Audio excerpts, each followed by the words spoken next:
even though I don't look black, I still feel black.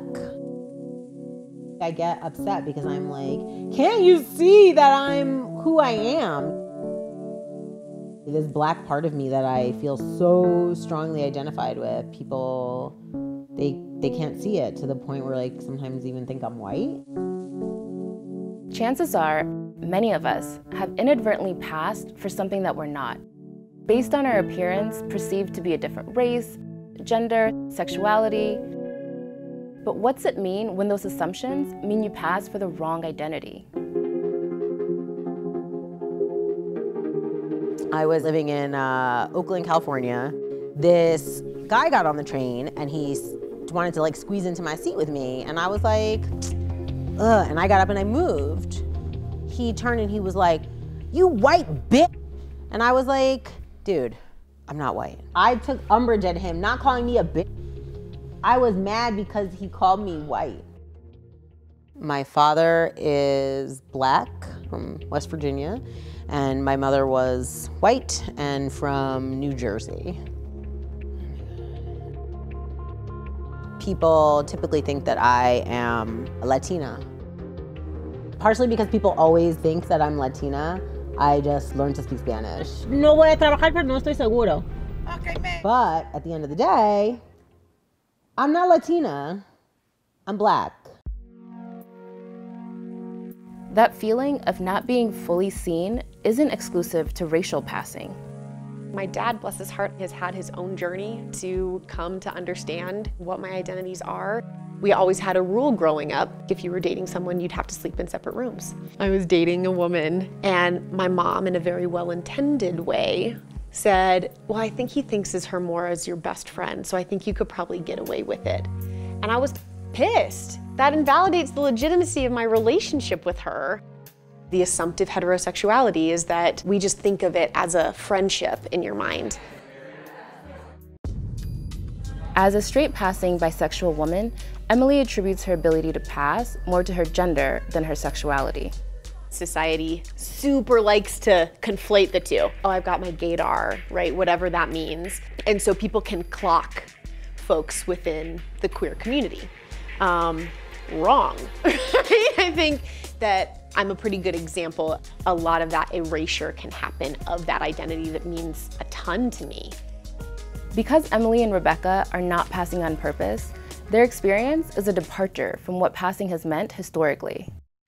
There are countless stories of fair-skinned African Americans and mixed-race people who actively passed as white, making the decision to leave their old lives behind and start new as white versions of themselves, in order to gain access to security, mobility, equality, and any number of things that were off-limits to Black folks. Many have made the case that the concept of passing hinges on the one-drop rule, an early 20th century social and legal principle that says if a person has even just a drop of Black blood, they're to be classified as Black. Though surreptitious in nature, passing was a subject of literature by writers like Langston Hughes and central to the 1950s film Imitation of Life, featuring a Black housekeeper and her white passing daughter. She can't help her color, but I can. Is it true? No! Are you Black? No, I'm as white as you! You're lying! I'm not! One of the challenges that I experience is that need to continuously come out. And maybe not even need all the time, but want to come out. I want to wear my rainbow bracelet. I want to tell people about my partner. I want to share experiences so that I am valid. What can be most hurtful is actually the times when I don't show up for myself. I think that there are times maybe when I could come out, but I don't. Or that maybe it's more advantageous to just fly under the radar. For trans individuals, 41%. Because I'm mixed race and because people think I'm not Black, I get access sometimes to places. And also white people feel more comfortable talking to me. My husband, he's Jamaican, Scandinavian, and Ashkenazi Jew. He looks like a white person with curly hair. My face is red too. My son has very pale skin and bright blue eyes and blonde hair. He's like clearly white. No one would ever think that like my father is his grandfather. People don't even think I'm his mother. People think I'm the nanny. Oh, Daddy. Mommy. We named him Kingston so that when people ask him, oh, Kingston, what kind of name is that? He can say, my grandfather was born in Kingston, Jamaica.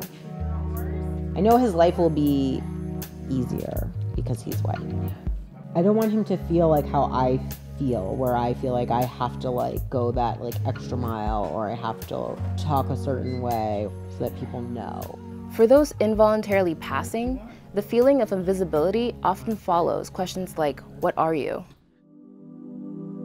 I work at the Pride Resource Center. I had a student just tell me a week ago that for the first few months that I was in the position, that they thought that I was an ally. I'm always questioning if I'm enough, if I'm showing up for people enough, if I'm queer enough, if I'm woman enough. And I think that there's a certain script about how to be queer enough. And a lot of times I don't fit that. I feel like I have to do extra work to show that I am like down for the cause. To identify myself differently than strangers expect me to identify.